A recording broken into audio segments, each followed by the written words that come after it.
tour, you know? You're in this bus and you get to talk to people. How many of you met somebody new that you never knew before? Okay, that's cool. So I'm grateful that you've had a chance to do that. Listen, a couple of quick announcements here while we're wrapping things up front. And that is, first I want to find out how many, this is your first night. Anybody? Excellent. We're glad you're here. All right. And my name, for those of you that are new, my name is Ron Schultz. I happen to be the host here for Tony's presentations. Tony and I go back many years, and it's been, you're here. You were back there. Tony and I have had a friendship that goes back many years, and so my wife and I moved here from the greater Chicago area back in 2018. And so when I had the privilege, this church was just in the process of being opened, and I looked around and I said, wow, this would be a great venue to have Tony come and Tony share. So we're really glad you're here. A couple of things. We are tonight really encourage you to sign up for the upcoming Tracing the Footsteps of Jesus. The flyer that you got last night, or if tonight's the first time, we want you to be sure and put on your card tonight, your registration card, FOJ, Footsteps of Jesus, if you're thinking you're coming. Let me tell you why. We want to make for sure that we have enough supplies. That's really important. And just let you know, you're going to be using study guides, and here they are. I've laid out number 1 across the front here. They're not for you to take home tonight, but I want you to take a look at them. They are absolutely beautiful. Tony has done a great job. Everything Tony works on is just of the highest quality, which I really appreciate. So feel free to stop in and look at these tonight. But every person that comes, these are free of charge. They're part of the Tracing the Footsteps of Jesus presentation. If you've noticed, we've never taken an offering. Isn't that cool? Isn't that cool? I come to church, you never take an offering? It's like, what's with that? Well, we've had a couple donation boxes. We're going to give you an opportunity, if you'd like to help defray the expenses for this tomorrow night. If you want to come prepared to help us with that, that would be welcome. Again, everything's free, but if you want to help us with that. Tony is going to be doing, Tony, you want to jump up and tell us again a little bit about this? This is the tour. I transferred those out to the Welcome Center. We do, I do teaching tours. Every spring we do a teaching tour in Israel and Jordan. Why in the spring? Because it's hot in the summer and it's rainy in the winter. Oh, that doesn't bother you guys. But, and we do get some days kind of like even this in the spring, but it's green. It's like Southern California because it's all green and the flowers are blooming. So to me, it's the prettiest time of year. And like Southern California, it doesn't rain again until October, November, December. So if you go there in August or September, it hasn't rained for 6 months, so everything is pretty dusty, right? So it's all usually clean and fresh and so on.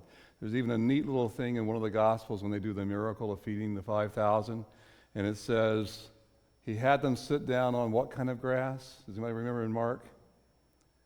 Green grass. Now, I was speaking at a pastor's conference, and a friend of mine, a seminary professor, was waxing eloquent about how Jesus is the good shepherd leading them to give the green pastures and all of this. And the other pastors looked at me and they said, do you believe that? And I said, no, it's telling you the time of year. It's the winter time, the early spring.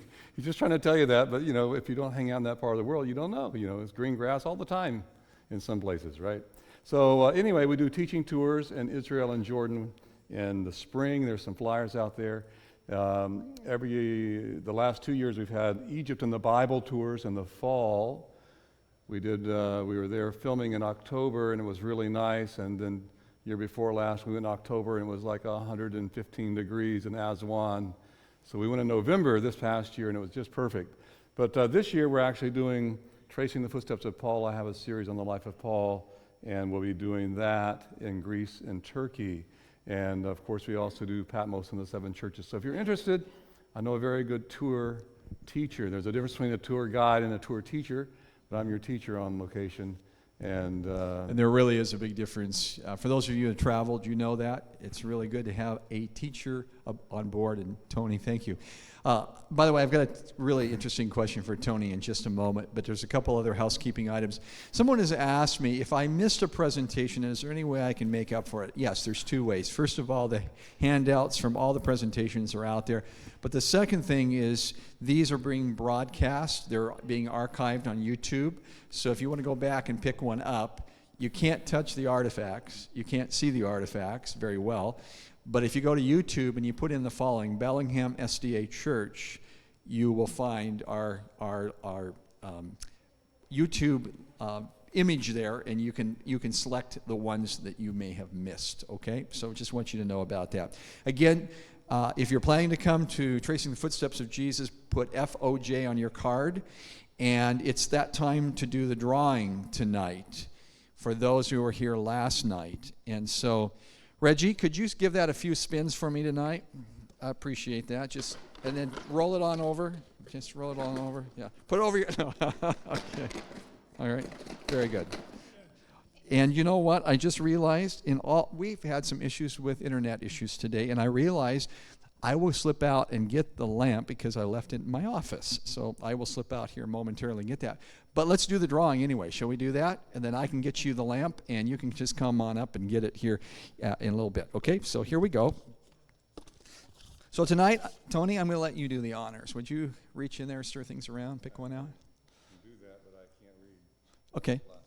Oh, well, then I'll read it for her. Christine Bostrom, are you here? Come on down. No, you can stay put. I'm going to bring it to you in a little bit. I now know where you're at. I'll bring it to you, Christine. So I'll bring you the lamp, okay? And let's see. Quick question for Tony tonight. Tony, people think they know you a little bit because they've seen you, but is there something that they can never guess about something you've experienced, someplace you may have gone? I mean, you've gone to a lot of different places, but something that's really kind of, would never have guessed that. I've been to Bellingham now.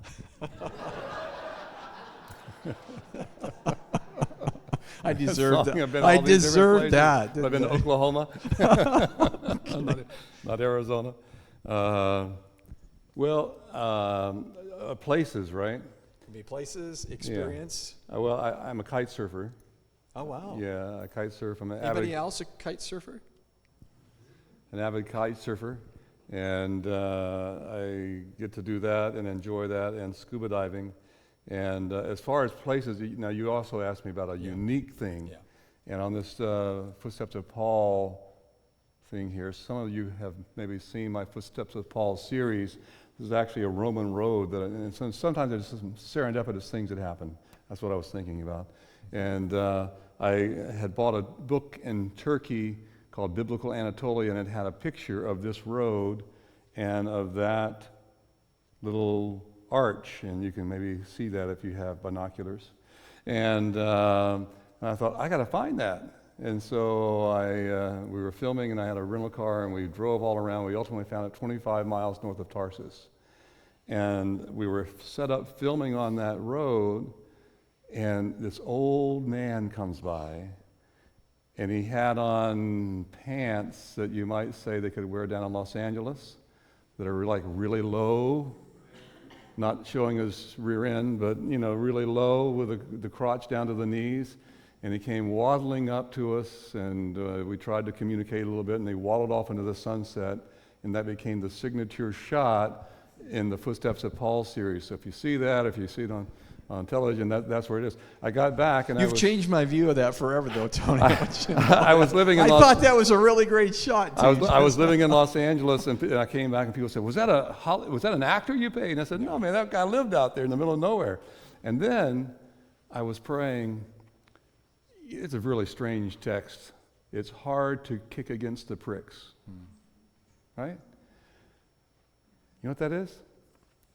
Farmers would take a stick with a pricked point on it, and they would poke their oxen to make them go a certain way. And so I'm praying, and as we're filming, we have a month of filming across Greece and Turkey and Syria, and I'm praying, and you know what happened after that? The old man walked into the sunset, signature shot, and guess what comes the other way? a guy with a bunch of oxen on that same Roman road that Paul and Silas walked on the second and third missionary journeys, poking me in the rear. And my cameraman did something interesting. No, I won't say that. But anyway, poking him in the rear, and they come right by. And then the most amazing thing happened after, and these are just serendipitous things happen. So that became a shot in the series. And then, would you believe it, a young shepherd girl comes riding her donkey, and she's cradling a sheep around her neck, going the other way. So anyway, we got all those. So sometimes we just get some extra special, unexpected, unplanned things. Yeah. Well, God may have some of those in store tonight. Let's pray together. Yeah. Lord, I want to thank you again for Tony, that you've given him health and vigor. And Lord, he's just a wealth of experience and stories. And tonight I pray that you just bless him. And Lord, may you be glorified through what is shared. I want to thank you for every person that has come. Maybe this is their first night. I pray that they would experience a special blessing, and that we'd want to be back tomorrow night and just take in the last of the presentations. God, you've really blessed us in this time. I want to pray for Tony's family, Lord. I think of his wife, Helen, Lord, who really sacrifices a lot for him to be here and blessing us. So, Lord, just bless her tonight as well. In the name of Jesus, amen. My poor wife, when I called her, she was walking in her shorts, sweating, because it was 75 degrees and sunny. And she was looking up at the mountains full of snow and saying, when I take a picture and post it on my Facebook page so people can see the snow and all of the nice green down where we live. But anyway, we do miss her. It is interesting sometimes the serendipitous things that happen. I had a group of pastors many years ago during and we were hiking. I told you last time, I think, about hiking the Wadi Kelt. Did I talk about the Wadi Kelt and the Way of Blood? And I had told this group that we would hike that on Saturday morning. We'd leave. It was kind of a foolish time to be there. We were there in August. So we'd leave about 4 in the morning, and we'd try and hike, get down, because Jerusalem is 2,500 feet above sea level. Jericho's 1,000 feet below sea level, and it's 15 miles. So the Bible says a man went down from Jerusalem to Jericho and fell among thieves. Right? Get the visual? So the Friday paper, the Sunday paper comes out on Friday in Jerusalem, right? Because of Shabbat. So it comes out. So here's the big Friday paper, the pull-out section, like our Sunday section, in our papers. Lead story, big color pictures, Valley of Tears, Trail of Death, Murder in the Wadi Kelt. That's where we were going the next morning. And it said, whatever you do, don't go without iron guards. I said, listen, the battle's not with us. But I lost about half my group on that one. But anyway, it's still a great... And I told them it was all safe, and in those days it was quite dangerous. But you could actually see the snipers positioned along the way up in the hills. So it just made it a little bit more exciting. Well, anyway, tomorrow night we're going to talk about the footsteps of Jesus. It'll be kind of a continuation of this. This is looking at the banana trees, looking down to the Sea of Galilee. It's not the clearest picture there. And then Friday night we're starting the footsteps of Jesus that Pastor Ron was just talking about. And he's asked me to stay for another week, and I'm glad the church is hosting this and brought me up to do that. And so we'll be sharing. There'll be the study guide book that he talked about, and it'll be just a really wonderful journey. And so I hope you can join us for that. And it looks like I got these slides in here a couple times, so we're going to go over that. Oh, one other thing I wanted to tell you, that they've asked me to speak here this weekend, and so I'm going to share some material from our new series on the world of the Patriarchs, Abraham's Odyssey. I think he told me that was around 11:15 or something like that. So if you'd like to come to that, I'll be sharing both this weekend and next weekend before I head back. And there are some tour brochures back there if you're interested in such things. Well, tonight's presentation is entitled Christmas Eve in the Holy Land. Before I say that, I want to just mention also that I put out some new coins here, and we have some Judica that we'll be talking about up on the table as well. So come up afterward if you'd like to see some of those things. So Abraham lived in Ur. Now, I've got a new pointer here that I understand will maybe let me, if I can figure out which way it goes. That way? Top button that says red. All right. So There's Ur. Abraham, we believe, is from Ur. Now, Muslims believe Abraham is going to be from San Lu Urfa over here in your Haran or Haran. But most Christians and most Jews believe it's from Ur here, one of the early cities. And this is fascinating. We'll talk about it on Saturday morning, that the Persian Gulf used to come all the way into here. The coast has retreated about 125 miles away because of sediment. But I can't get into all those stories. We have a whole series coming out on that, but we're going to give you some highlights this weekend. So Abraham lived in Ur, and God called him to leave this. This is Mesopotamia. Let me just also say, this is the land of Sumer in history, but we know it as the land of what in the Bible? They came off the boat, that is the ark, and they went to the Mount Ararat, and they went down into the plain, into the land of Shinar. Sumer. It's amazing. The Bible says civilization develops in Sumer or Shinar, and history confirms that. And so this is where the cities, and then you know what the Bible actually says? That there's a guy named Nimrod, and he built cities, and the first of his cities was at Uruk, and Uruk indeed is considered to be the oldest city in the world. The oldest town is Jericho, the oldest city in the world. So it really tracks along. But God calls him to leave this, and this is the land between the rivers. And so the Greek word is Mesopotamia. Meso meaning middle, Potamia, rivers. Between the rivers, you can see the Euphrates River, the Tigris River. As we were filming this new series on Ur, by the way, I discovered that these two rivers originate in northeastern Turkey about 20 miles from each other, but they go in different directions.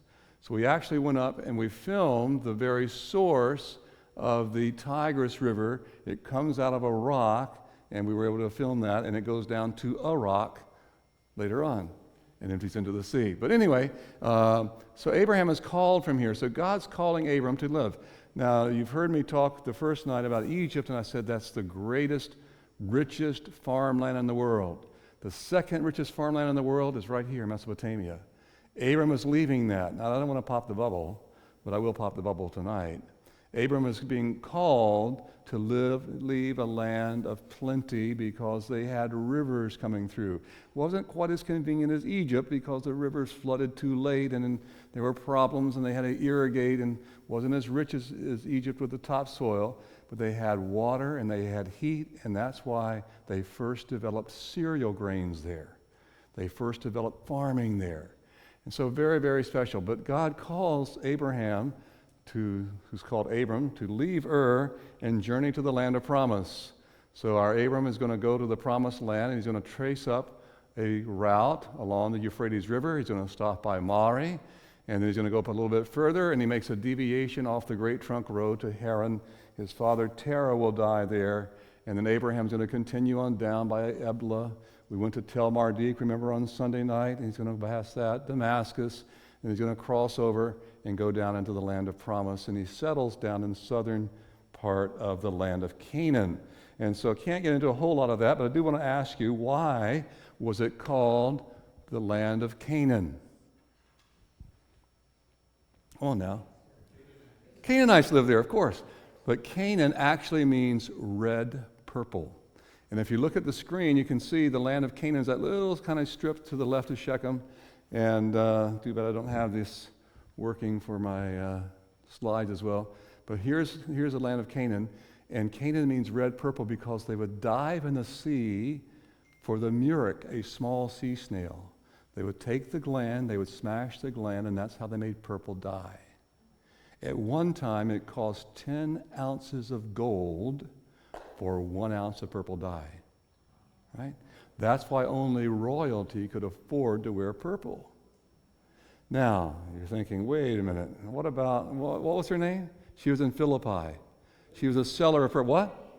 Lydia. Where was she from, by the way? Thyatira, one of the 7 churches of Revelation. And if you look on your map, don't have Turkey on that map, she's far from the Mediterranean. You know what the deal was? They developed using the madder root. Now, some of you are at least as old as I am, and you might recall or remember there in the late 60s we had some funny pants called bleeding madras pants, and they had purple, and you'd wash them and they'd run everywhere because it wasn't good quality purple dye. That's what they were using. So she was selling purple. So anyway, that's why it's called red purple. Well, why is it known as Palestine? Because the Palestinians, right, are there. But actually, as we talked about last night, Palestinia was a corruption of Philistinia, and the Romans, after the Bar Kokhba rebellion, kicked the Jews out and changed the very name. They don't call it Jerusalem. Jerusalem is a fairly new name. For almost 2,000 years, it wasn't called Jerusalem, and now it's going to be called Palestinia, and that's the Palestinians, and it's a corruption of the word Philistines. So, a lot of people like to call it the Holy Land, and I gave you a little quote from Bargel Pixner last night about that. I like to call it the Bible lands. If I'm really honest with you, I don't think there's a whole lot holy there. Okay? But it's where the story of the Bible happened. It's where all these stories took place. It's where you can walk down that Wadi Kelt and think about the story of the Good Samaritan. All these stories happen there, and so it brings the Bible to life. That's why I get pretty excited about it. But it's one of the more graceless places. People say, you're so fortunate to live in that part of the land so much. I'm going to tell you the real truth.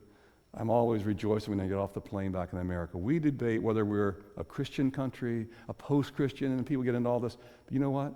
We live in the memory of being a Christian country. We live in the memory of grace. You know what grace means? Treating people better than they should be treated. And so I often give people, Pastor Ron, now if you're down here, I stopped at that nice grocery store, Hagen, is that what it's called, Hagen, last night? And if you're there with a big basket full of groceries, and I come with a water bottle, what do you do? Yeah, I'm coming behind you with a bottle of water to check out. I will let the person with the water bottle. Please. In that part of the world? No way. I rent apartments in the nicest section of Jerusalem, right down from the presidential palace, when we're having filming for 6 or 8 weeks. And I tell you, to come out and make a left turn, I do believe I could sit there for 2 hours and wouldn't get out of my driveway. Don't you hate it when people pull out and stop the traffic coming this way? You know? But I have to do that because there's grace is treating. And then when you really think about it, Islam has no model of grace. Sorry, it doesn't. Judaism really doesn't have a model of grace, and Orthodox Christianity doesn't have a great understanding of grace. And so I always like when I get back because there's grace, and we tend to treat people that way. And so, as I said last night, I'm not putting them down. We need to pray for the peace of Jerusalem and people to find that grace and that peace. Well, anyway, let's go on. So Jacob's family left this area, and this weekend I'll tell you about Abraham, and I think he has a lack of faith. He gets here, and he probably says, what? I left the best place in the world. I'm coming here?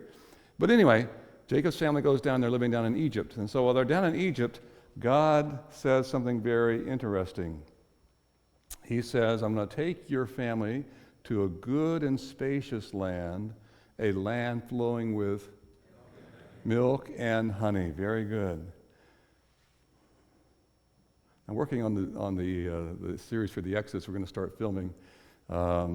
You know what Korah, Dathan, and Abiram were saying to Moses when they complained and wanted to kill him? You know what they were saying? You took us from a land flowing with milk and honey to die in this crazy desert out here. They viewed Egypt as a land flowing with milk and honey. But let's look at the context. What does this mean? So when most people get there, they're very surprised if it's your first time there. My wife nearly lost her faith because this is pretty typical of what the land is like. It's not like Bellingham. You know, look at all these rocks. It just seems to grow rocks. And this is kind of the central mountains here. And I'm not trying to get the bad pictures. This is just normal pictures from the areas of Jerusalem and Bethel and Shechem and all this place that Abraham is running back and forth. And they tend to make a lot of these nice terraces and so on so they can do their olive trees. But it's a very different kind of climate. So when we think about a land flowing with milk and honey, I ask the question, where do you get milk from? Where did they get milk from? Goats. So it's a land for raising goats. Oh, that's a little bit different because goats can get around on land like this. It's more like Southern California than Western Washington, right? Yeah. So it's a land for raising goats. But you have to have a lot of flowers to have enough bees, enough pollen for the bees to make honey, right? But they didn't have organized honey development in biblical times. Now, there's a hit or miss story like Samson, remember? He saw the lion with the bees inside of it, and he made the riddle. Sweetness came out of the eater, remember? But that was a hit or miss thing, and there are times when I see beehives even today, wild bees. They didn't do that, but you know what they did? They grew grapes. And they'd take the grapes and they'd boil the grapes down to a thick paste. It's called dibs or dibis in Arabic, and it's called honey. I can take you into the old city of Jerusalem tomorrow if you were there, and I can go to my friend's shop, and right there I can get you a jar of grape honey. They spell it G-R-A-P, usually H-U-N-Y. Grape honey. There's date honey. There's apricot honey. They'd boil this down. And so it's a land for raising goats and growing grapes, much like Southern California. My problem was I grew up in North Carolina, which is all green and beautiful with all the cows and so on, and that's what I was expecting. And I got there and I was disappointed. So we need to try and read the Bible from the biblical perspective and not necessarily from our perspective if we're going to be informed. So here's an interesting text, Deuteronomy chapter 11. The land you are entering to take over is not like the land of Egypt from which you have come, where you planted your seed and irrigated it by foot as in a vegetable garden. Isn't that cool? You just kind of irrigate it by pouring the water to go different directions, right? It doesn't rain, but you have all this water coming. But the land you are crossing the Jordan to take possession of is a land of mountains and valleys that drinks rain from heaven. Now, I'll just tell you that the land is very arid, like Southern California. And by that I mean, the early rains come. Any idea when the early rain comes in that part of the world? October, November, December. The latter rains are going to come in March, April, and then it typically doesn't rain again until the next fall. And they rejoice when it rains, by the way. You'll see them out dancing in the streets because, like Southern California, they get into droughts sometimes. And so it drinks rain from the heavens. It drinks rain from them. What an interesting verse. Well, let's explore the land a little bit. It's a small land, and that's the first thing I want to tell you about. And so we want to go up to the north, and in the north we see the headwaters of the Jordan River. That's the Dan River, and it's flowing down. And so we have this richness up in the north, and then we go down to the south. Here we are in Beersheba, and we can see how dry it is. We get down to Beersheba, and it's about 8 to 10 inches of rain. Go about another 5-10 miles, and it's maybe 3 to 4 inches of rain a year. So it's a very small land, about 140 miles, slightly larger than the state of Vermont. Okay? So it's a very small land. A very small land. It's about 35 to 60 miles wide, depending on where you are, and so it's very important. And yet, it has snowy mountain peaks at Mount Hermon, over 10,000 feet high, and it has the lowest spot on Earth at the Dead Sea, over 1,000 feet, 1,300 feet below sea level. And so there's tremendous variation in this little tiny place. And so it's a fascinating land. It has some of the most inhospitable landscapes on Earth, and yet this is a place where God brought Abraham to be because it was the best place in the world for monotheism to be born. So let's look at how strategic this land is. So here we got our oceans, right? We can see our Atlantic and the Indian Ocean, the Red Sea coming up. And so here you can see this is all desert, okay? This is all desert. So if you wanted to go from Asia over here, or let's say let's just say where Abraham came. You got to come all the way up this way and go all the way around this way. So if you want to go from Asia to Africa or Europe to Africa, you got to go right through that little tiny strip of land that's 35 to 60 miles wide. That's why God put Abraham there, because it was this place, it was the international crossroads of the ancient world. And so God placed him there. So here I've got a little animation of armies going from different places. And so they have to go through that because they can't go across the desert. They can't go across the desert. So here we see the great roads of antiquity. This is called the Great Trunk Road, connecting that was on the Persian Gulf at that time. All the way up and comes all the way down to Egypt. So that was a great road. That was Interstate 5, right? If you lived in the West Coast, or Interstate 95 on the East Coast. There were some other little roads, the King's Highway, we talked about that the other night, going down to Aqaba, the spice route coming this way down to Yemen. But that was a principal route of the past.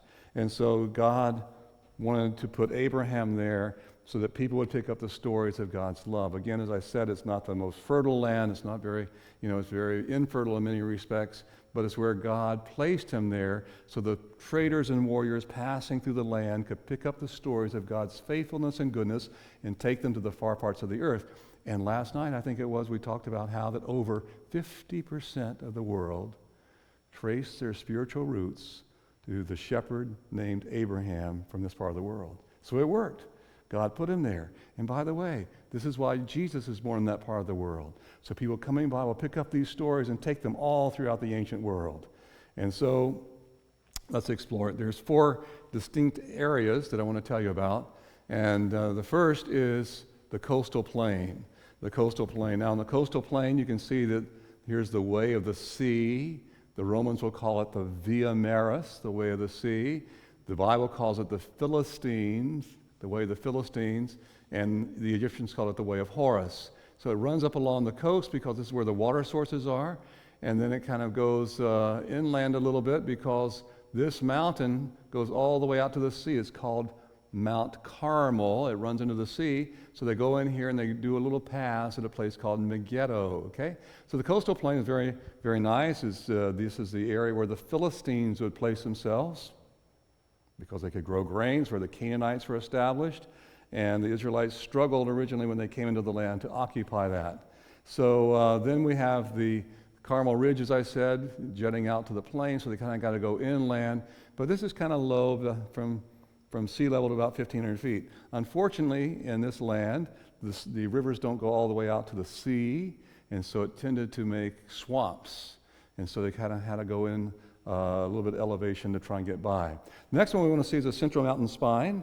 And the Central Mountain Spine is very important because look at the cities that are on the Central Mountain Spine. We see Hatzor, we see Megiddo, Nazareth would be right in there. We're going to see Shechem, Bethel, Jerusalem, Hebron, Beersheba, all on that ridge. And by the way, that is Abraham's range. He's ranging back and forth. Wintertime down here, summertime up here, back and forth on that ridge of mountains. The mountains tend to be around 2,500 to 3,500 foot above sea level. And so they run right along the mountains. And that area is not the best agriculturally. They tend to grow olive trees and grain when they can, and grapes. So 1,500 to 3,300 foot in elevation. And yeah, it's very pretty up in the north, as you can see. Remember the guy that we like to follow? He said, not even Solomon in all of his glories like the flowers of the field that are here today and gone tomorrow. So those are the poppies. I like to call them the lilies, but they're not really lilies of the field. And so this is kind of what it is like. There's just a lot of rock that's hiding under because it's limestone and chalkstone. And so there are a few valleys here and there, but notice this valley is being surrounded by rocky hills. And so what happens is the topsoil washes off and goes down to those little valleys, and they plant their grain in the valleys. This, by the way, is Bethel. Does that look really? I mean, Bethel, again, is being surrounded by rocks, but then there's a little tiny patch that they can grow. So primarily a land for shepherding, and that's why they were doing so much of that type of work. As you get further to the south, this is what you find down toward Beersheba and a little bit further south, and this is actually where Abraham is hanging out. This is going to be the areas down toward Kadesh Barnea. And so the guys are really complaining, and I kind of understand, if I'm really honest with you, it's not the most prime area to be in. Now, the next we want to talk about is the Jordan Valley. Now, the Jordan Valley is important. The Jordan Valley actually skirts down through the Sea of Galilee and then to the Dead Sea, and it keeps skirting down to the Gulf of Aqaba. And this is actually part of the largest scar on the Earth's surface. It's part of the Great Rift Valley. It stretches from Turkey down to the Great Rift Valley in Africa and Kenya, and it's the longest, deepest fissure in the Earth's surface, okay? And so this is this variation we have. And so here again we can see that Dan River. This is the upper part. There's actually 3 sections of the Dan River, and it flows down to the Dead Sea, right? And so the Dead Sea, we'll talk about that in just a moment. So here we can see it's coming from Dan. Jordan means descending. Okay, so it's going to descend from Dan. It's going to flow down, and it's going to come and it's going to unite with a couple of other streams, and then it's going to flow into the Dead Sea. So here we can kind of see that between the Sea of Galilee and the Dead Sea. And so I'll give you a few more details on that in a moment. Now, there was a fascinating map that's in Jordan. It's a place called Madaba, and Madaba had been very close. It's very close to Mount Nebo, and so during the Byzantine times, they built a church there. And since you didn't have your navigator, you'd come here, and this church had a floor, and the floor had the Bible Land's locations all laid out on it. Pretty cool, right? And so they come, and you can look down and say, okay, I want to go to Jerusalem, I want to go to the Dead Sea, and so on. So it's actually designed so that you're looking with your back to the Mediterranean, you're looking across. And this map is kind of interesting because you can see them riding boats down the Dead Sea, harvesting things. But look at the Jordan River. Can you see what's going on there? Can you see the fish? So you see a fish coming this way, and then he turns around and goes that way because nothing can live in the Dead Sea. And pretty interesting. You actually see a bridge here. You can see Bethany beyond the Jordan, and you can see a lion over here that's been kind of chiseled out, chasing a gazelle because Herod was chasing John the Baptist and killing him over there. Okay? And then we have the Jordan Plateau. Now the Jordan Plateau goes up. It's about usually around 2,500 to 4,500 foot above sea level. And we contrast that with a Dead Sea that's going to be 1,300 feet below sea level. Sea of Galilee, 700 feet below sea level. Okay? The Sea of Galilee, by the way, the Jordan River from the Sea of Galilee to the Dead Sea is 65 miles, where the river twists and turns over 200 miles, one of the crookedest rivers on earth.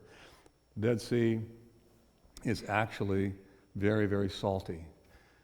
The Pacific Ocean, we think, is about 3.5% salt. Some of the other oceans, 2.5%. You want to guess how salty the Dead Sea is? 9. Sorry? 9? 36% salt. That's why my friend was floating on the top of the Dead Sea. Huh? You can almost walk on it, yeah. I can have my wife sit on me and it doesn't sink me, you know.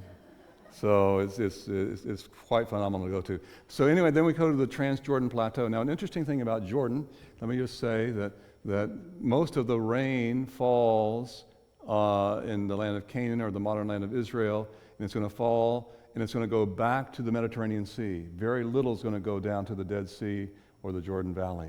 Everything that falls in Jordan pretty much is going to flow back down to the Jordan Valley. So on the Jordan side, there are just these rich springs, which is why the Decapolis cities were there, these rich springs and so on, because life and agriculture was really better on that side along the Jordan Valley than it would be on the western side. But I can't get into too many of those details. So I have a question for us tonight, and that is, how did the Romans come to be masters of the Holy Land? How did the Romans get in charge of the Holy Land anyway? So I want to take a few moments and explore that to understand the world into which Jesus was born. And so we're going to back up a little bit. Now, let me just give you a quick little history thing. We have David. We have, who's the first king of Israel? Saul. And then we have David, and then Solomon. And then what happens after Solomon dies? Yes, divided into Israel in the north and Judah in the south, and there's two separate kings, and so it's kind of a problem. And then the north kind of, which do you think is more fertile, the north or the south? The north. You heard me say that tonight, right? The north was far more fertile, so they've got a lot more going on. So you know what the south wanted to do? Come on, tax them. They taxed them so much that they broke away, really. They had a secession.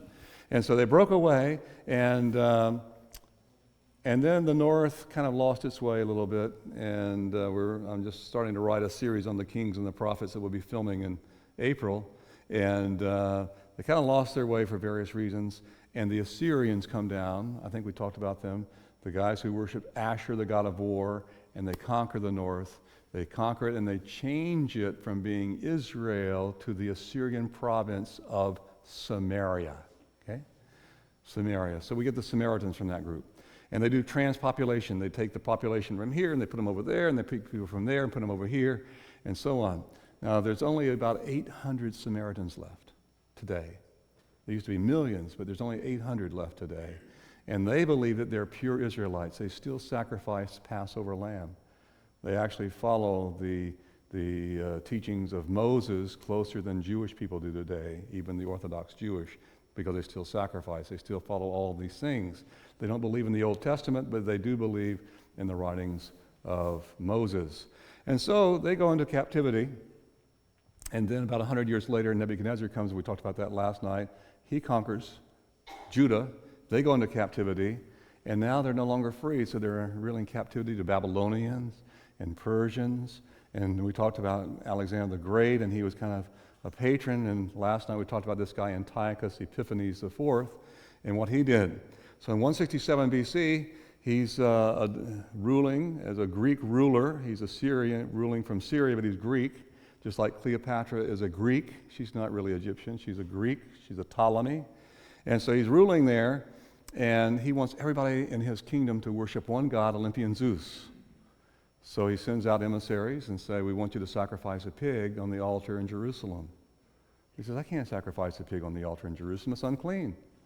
This other priest says, well, I'll do it. And remember I told you this last night? So Matthias takes his sword and kills the emissary, kills the other priest, gets his boys. They run out into the wilderness, and they start hammering on the Syrian Greek army, and they drive them out. And that's what the word Maccabee means, right? Judas Maccabee means Judas the hammer. So they're hammering and they drive them out. Well, Matthias is killed and his boys are killed, but a grandson named John Hyrcanus ultimately drives the Greeks out for the first time. They're free for the first time since the days of Daniel, almost 500 years. Now, would that be pretty impressive if you're Jewish living there? You better believe it. And you know what they did? They actually went up and started making everybody convert to Judaism or lose their land. And so they drive them out in 129, and now it becomes what's called the Hasmonean kingdom, or the Hasmonean period. And so they establish kings and rulers, and they're free for the first time since the days of Daniel and Jeremiah. Huge in their thinking. This is what Messiah means for a Jewish person. Not so much for a Christian person, but for a Jewish person, it means somebody who can drive out your enemies and get rid of your enemies. So they drive them out. So the question then becomes, how did the Romans come to be masters of the Holy Land? Well, they drive them out, and so they're ruling, and things are going pretty good, and then king dies, the queen dies, and she's got two sons. And the first son's a little bit slow, but he's the oldest son, so he's made king. And he doesn't like the younger brother's a little quicker, and he doesn't like his brother being king, so he overthrows him. He gets connected with these bad guys called the Persians or the Parthians. And so he overthrows him, and that happens. And this guy here named Antipater, he's the father of Herod the Great. Antipater is living down here in Idumea, and he's running the caravan route out to Gaza from Petra, and he's very wealthy, and he backs the older brother, and now he's out of power. So you know what he says? I've got to do something about this, right? I'm going to be out of power. So he does something very interesting. Trade route, you can see the spice route going from Petra to Gaza, and that's right through his territory. So he's servicing the caravans going that way. So Salome's older son is overthrown. He's out. So Antipater does something ingenious. He invites Pompey Magnus to come down from Antioch and settle the dispute in BC 64. Pompey comes down and settles it for the older brother, which means that Herod the Great's father, Antipater, can pull the strings. Pretty smooth move. 15 years later, Julius Caesar is down with Cleopatra in Egypt, and she's not really Egyptian. She's a Greek Ptolemy. And now the Egyptians turn on them, and they come to kill them. And who comes to the rescue?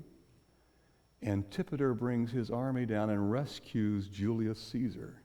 Well, if you're Julius Caesar, what would you do? He makes him the procurator of the land. You know who else is called the procurator? Pontius Pilate. Okay? He makes him in charge of the whole area. And so then he says, okay, well, I'm going to put my son Fazel in charge of Judea, And I'm going to put my other son, Herod, in charge of Galilee, and they became the governors. That's how they came. Now, you say, well, wait a minute. What was Herod's family? Remember what his father was last night? An Edomite, a descendant of Esau, and his mother was a Nabatean princess from Petra. They're not Jewish, and now you got non-Jewish people ruling when they had Jewish kings just, a few years earlier. They hate this. You know what they do? They poisoned Herod's father. Killed him. That's kind of why Herod's a little paranoid,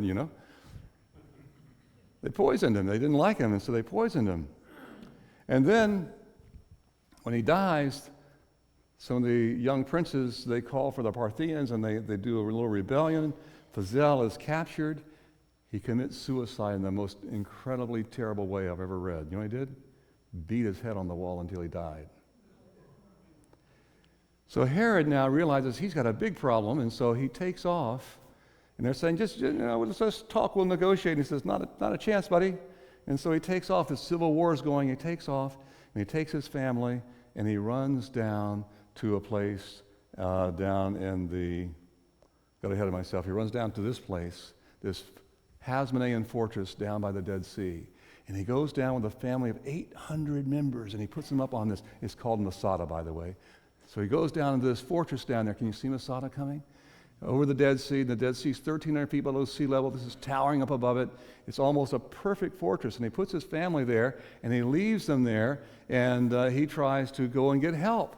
And so they're kind of stranded there on this fascinating place, and then he takes off. And so he's going to leave Masada. You'll see this go. Let's see if we can get it to go here. He's going to run away. He's going to go all the way down to Alexandria. And who's in charge of Alexandria? Cleopatra. And he throws himself at Cleopatra's feet, and she sends him by ship across to Rome. And he goes to Mark Antony, and he says, I'm going to marry a Hasmonean princess. Make her brother the high priest and king. And Mark Antony goes over to Octavian, who will become Augustus Caesar. He says, no, we need somebody ruthless. Let's make Herod the king.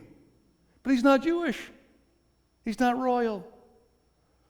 Within a week, the Roman Senate has voted Herod to become the king of the Jews, even though he's not Jewish. And he's being sent back. Well, that's pretty cool. So now Herod's the king of the Jews, but he's not Jewish. Remember I told you last night he was probably the greatest builder in the history of Judaism, and yet they don't even want to say his name because he's not Jewish. So Herod comes back, and you'd think it would be pretty cool because the Roman army's behind him, but you know what goes on is the people are like giving extra money to the Roman soldiers not to defend Herod, giving them lots of beer, to be honest. So he cleans up everybody up in Galilee, except there's some zealots, some Al-Qaeda-type people, some Taliban people, and they go up and they hide. You see those cliffs everywhere? They go up and hide in those cliffs. And Herod's stuck. What's he going to do? He's got all the other remnants of the opposition wrapped up, you might say, but now they're hiding up there, so what's he going to do? Josephus describes how the cliffs were so steep that you couldn't climb up. You couldn't climb down from the top, and you couldn't climb up. Look at the cliffs. You couldn't climb. It's over 1,000-foot sheer walls here. Couldn't climb down because it was too steep. Couldn't climb up, or they would throw rocks at you and knock you down. And so what would Herod do? It's fascinating that Josephus describes what he did. He built a window washing basket, called it a crib. He does this window washing basket. Here you can kind of see a replica of it. He puts some logs out there and some chains on it, and he puts soldiers in there with a grappling hook, and he drops them down. They come in front of the cave, and he fishes them out, throws them to their death. So he wraps up the opposition, and his family, this is like 3 years now have passed, his family's still down here in Masada hiding. And this is why he will build Masada as a fortress palace, so it will never happen again. He became paranoid. As a matter of fact, he'll build over 11 fortress palaces, so he's never more than a day's journey away from a palace. Look at this. This is interesting. These are the size of buses, by the way, those little holes. Those are all cisterns, and so he had all the cisterns bringing water down to the base of Masada, and then he'd have his servants or slaves or whoever go down and bring the water up by the barrels, by the donkeys. And so you can see those are, again, the size of buses. And so there's cisterns everywhere. It was ingenious what he did. Now, his family was there, and there was a drought, and they nearly had to surrender. His brother was going to try and escape and get help, and the rains came, and they got a little bit of hope. So that's why he said, I got to have cisterns everywhere. And sorry, this is going a little slow. But I'll just tell you a little bit about Masada, since it's not part of our talk. This is where the Romans, by the way, built their ramp up, right? And broke into Masada from this side. There you can see our little cisterns here, and so we can kind of see the whole mountain. I want to tell you about a few more things. On the southern end of Masada is this fascinating cistern. Look at the size of that cistern. I'm walking around in it. And so they had all this water up there. He could withstand a siege for years if something happened. You know who he was afraid of now? Cleopatra. When Caesar asked Cleopatra, what do you want in all of Herod's kingdom? You know what she said? I want the date farms of Herod and Jericho. And he had to rent them back from her, so he's afraid of her. He builds these fabulous palaces. Now, I want you to look at this palace. It's pretty spectacular. Here we can kind of see the lower palace. This is, he's got a triple palace here to the north that catches the wind. And I'm going to take you down and show you some pictures of this in just a moment, but you can see the triple palace going up. Now, it's doubted that Herod ever went back there again. But he built all of this because it was an escape place in case things went bad. And today, when you go there to that lower palace where I pointed a moment ago, you can still see some of the original color from the frescoes that were put there over 2,000 years ago. The debris had just covered it up, and there it is. That's original color. Isn't that amazing? Here's one of his bathhouses. You can still see the original color in that. So it's a phenomenal place. Well, of course, Herod uses this, and then after the Romans destroyed Jerusalem, the zealots, including the guys who had translated the Dead Sea Scrolls, the Essenes who fled from Qumran, they come down here and they're hiding. So the Romans now have got the last group of rebellious Jews, and they're down here, and you can kind of see, this is Flavius Silva's camp right here, where he was organizing and running the thing. He has 8 camps around. We'll look at some pictures of some of them. He has 8 camps that go around, and he had a 9-foot wall connecting all these camps around. And if I was smarter, I wouldn't say this, but I don't think they committed suicide. As a matter of fact, the current thought in scholarship is that they didn't commit suicide, but that's a different story for various reasons. But anyway, here's where the camps were. And here are the different fortress palaces of Herod. I've got the little forts there. All these different places. He'd never be anywhere without being more than a day's journey away. This is Macarius. This is Herod's Masada on the western side of the Dead Sea. This is where John the Baptist was executed, where Salome danced. And so when you go there, if you have the privilege of going there, you can think about that story and John's last days there. This is his winter palace at Jericho, just the ruins today, but down at Jericho, 1,000 feet below sea level. This is the greatest port on the eastern Mediterranean. He built it Caesarea by the sea, and he had his palace there. He had swimming pools by his palace. Here we can see the swimming pools. This is also where Paul would later be held in prison. And so Herod is one of the greatest builders of all time. Last night we talked about the temple, how great it was, and how he had rebuilt it. Last night we also talked about the cave of Machpelah, and the only building that Herod built that is still standing. And we talked about the cenotaphs. That's Isaac and Rebekah, and here's Sarah, and also Abraham's cenotaph. And so here, you can just imagine how that these foreign rulers are there in the land, and the Romans are in the land, and it's just churning and churning the Jewish people. Can you imagine? They're chafing at Herod, an Edomite, ruling them. Now, they made Herod's father become a Jew, but he was forced to convert, so it didn't count, right? And so, can you imagine when Passover comes? Passover is commemorating what? God taking us out of Egypt to the land of promise, delivering us from our uncircumcised Gentile enemies. And now these enemies are occupying our land. They're standing around, there's swords and spears, and we got a foreigner as a king. That's the world into which Jesus was born. Okay, that's Christmas Eve in the Holy Land. And so Jesus is born into this world with all these swirling ideas and unrest going on amongst the people. And he's born in this place called Bethlehem, just 5 miles from Jerusalem. Bethlehem actually means house of bread. Bethlehem, house of bread, or house of the baker. Isn't it significant? Jesus is the bread of life, and he's born in the house of bread. Beautiful, huh? And so the Bible says, Luke chapter 2, in those days Caesar Augustus issued a decree that a census should be taken of the entire Roman world, and everyone went to his own town to register. So Joseph also went up to the town of Nazareth in the Galilee, to Judea, to Bethlehem, to the town of David. He went there to register with Mary. Now we're going to be able to investigate a lot of this as we go into our Footsteps of Jesus series, because we got to unpack the little details, and you're going to find some fascinating things, so I won't bore you with those tonight. But when we were filming, I had written how life begins in a cave. And when you make a little money, you build on front of your cave or on top of your cave. And we were filming in this really pristine area just outside of Beit Jala, a suburb of Bethlehem. And look what we see across here. Can you see it? Can you see the cave? And actually in the film you'll see it. Now, we always see this, and I don't know, Pastor Ron, what your walk through Bethlehem had, but we always, because we tend to be more Western in our orientation, and we've got a lot of forests in Germany and England, and a lot of our forefathers that came to this country understood that they have wooden mangers. But in that part of the world, they're not made out of wood, they're made out of stone. Right? They're made out of stone. Sorry to tell you that. But that's a stone manger, right?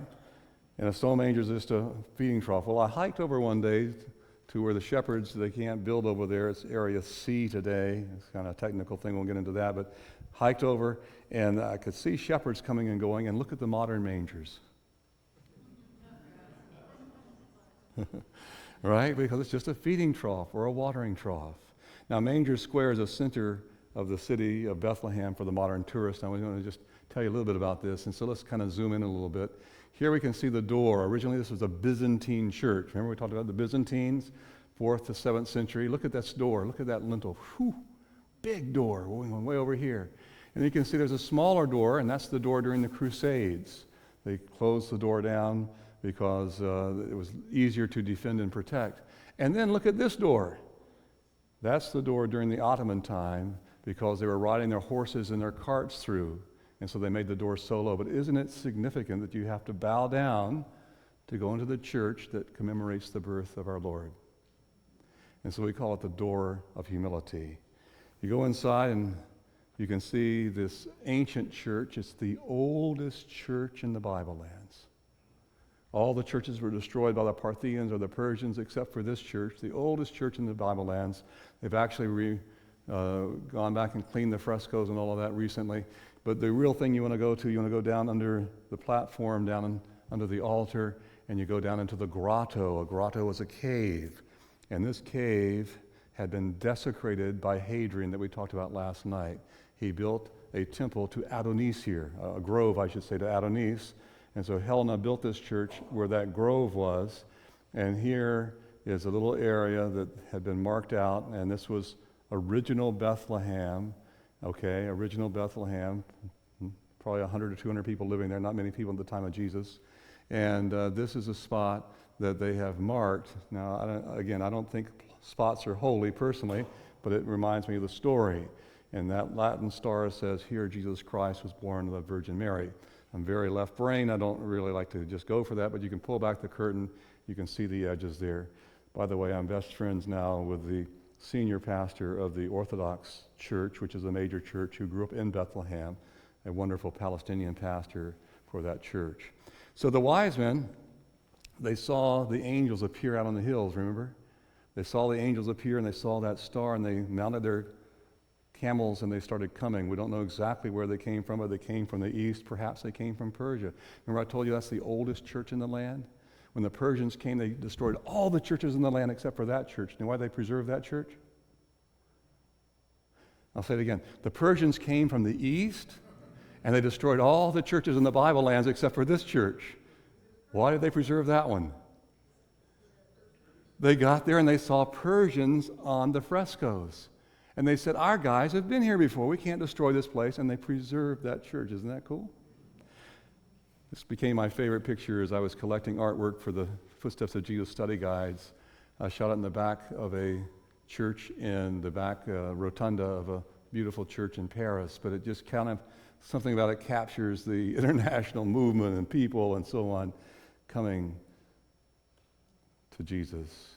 And so they come in. And remember what happens after Herod had said, he interviewed these guys when they arrived in town, right?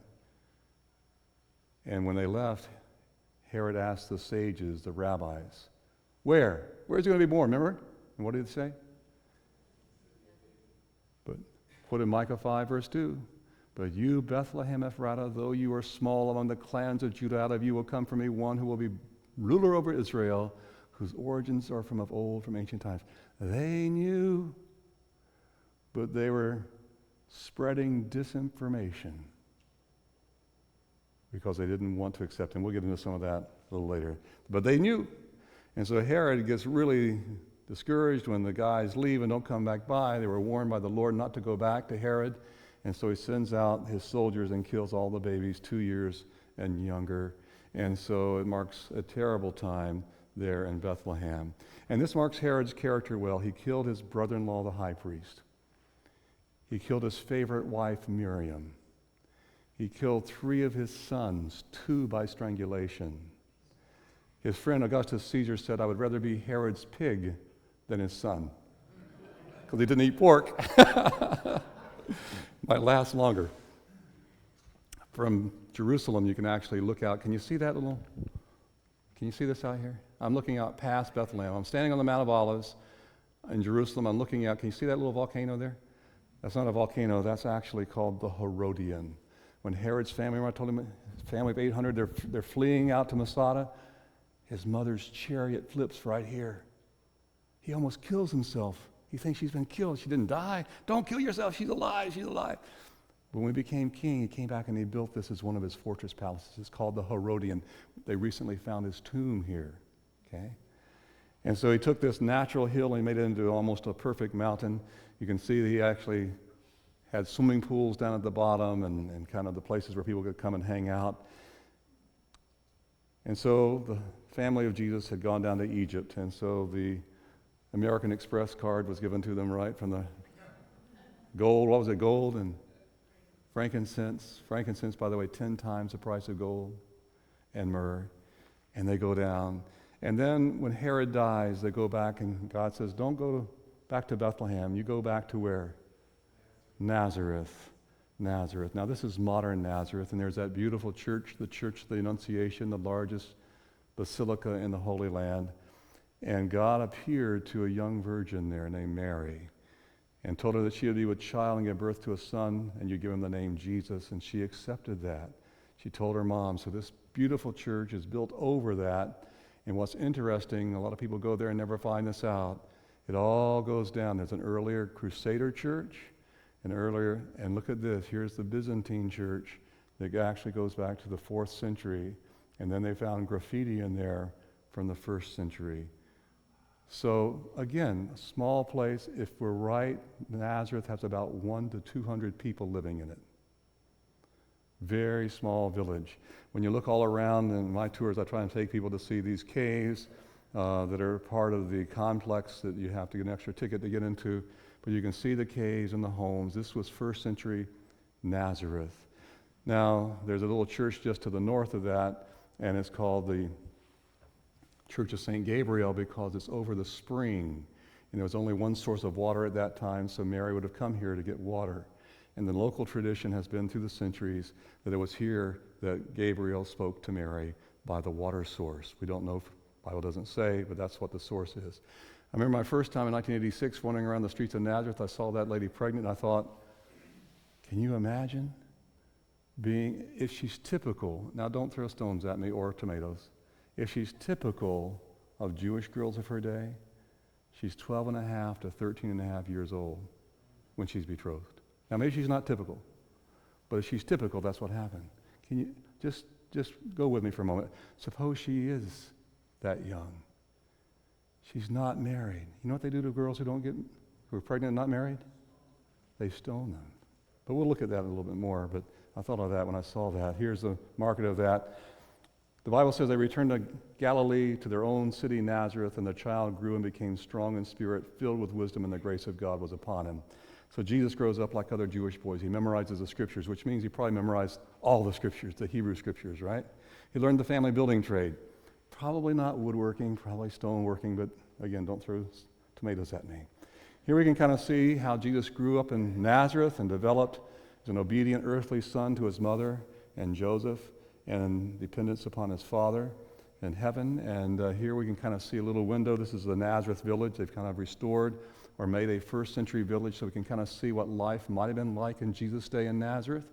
You sleep on the floor, not a very good mattress. You can see some of the little shells. Boy, I hope they got a copyright on that when they made it, don't you think? To have your little things in the walls. That was pretty ingenious. Here's a little tiny window, not big, small on the outside, bigger on the inside so the sun can come through. And the little lamps like we have here and much of the pottery. So Jesus would have grown up in a home very, very similar to this, like other Jewish boys. Have a loom, you'd make your own garments. You'd wear that garment in the day and it'd be your blanket at night. And a few tools that they could have, but really off the beaten path, so not much demand for furniture or woodworking. Most of the work would be done by stone. The Bible says they returned and the grace of God was upon him. Now Jesus returned to Nazareth. Nazareth comes from the word netzer. And netzer is very, very interesting because it's used in Isaiah 11, verse 1. A shoot will come up from the stump of Jesse. From his roots, a branch will bear fruit. So netzer, if you know how olive trees work, which you may not up this part of the world, olive trees develop sprouts. See them?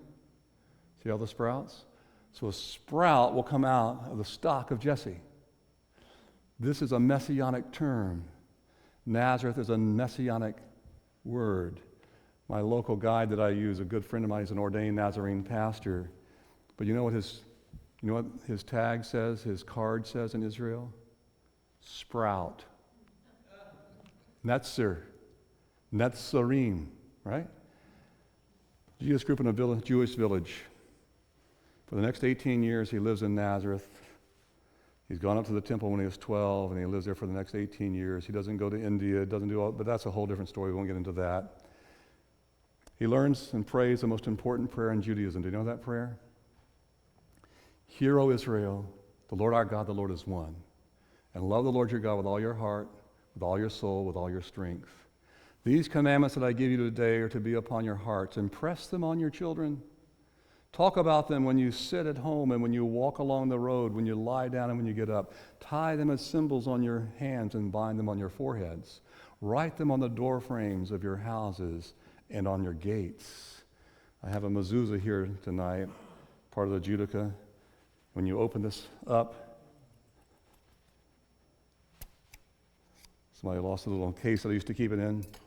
We see these 4 passages of Scripture called the Shema. Shema means hear. Hear, O Israel. There they are right there. And they put it on every door post of their house except the bathroom door. Okay? Hear, O Israel, the Lord our God. Jesus prayed that prayer 3 times a day.